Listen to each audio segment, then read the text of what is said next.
langsung diarahkan ke gerai vaksin terdekat.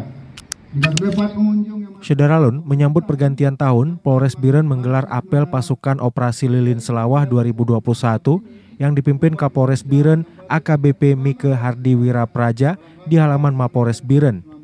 Kegiatan ini melibatkan 500 personil mulai dari jajaran Kodim 0111 Biren, Dishub, Dinas Kesehatan, Satpol PP, BPBD, dan Basarnas.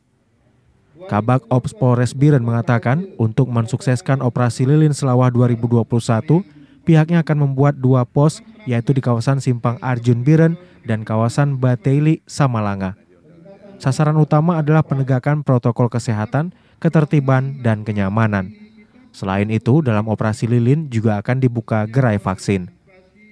Gelar pasukan Operasi Lilin diawali pemeriksaan pasukan oleh Bupati Biren Muzakar Agani. Kemudian dilanjutkan dengan pemasangan tanda pita kepada 4 perwakilan pasukan dari Subden Pom Biren, Polres Biren, Satpol PP, dan pegawai Dinas Perhubungan Biren. Bupati Biren yang bertindak sebagai inspektur upacara membacakan amanat tertulis Kapolri Jenderal Polisi Listio Sigit Prabowo. Dari Biren, Yusmandin Idris, Serambi On TV.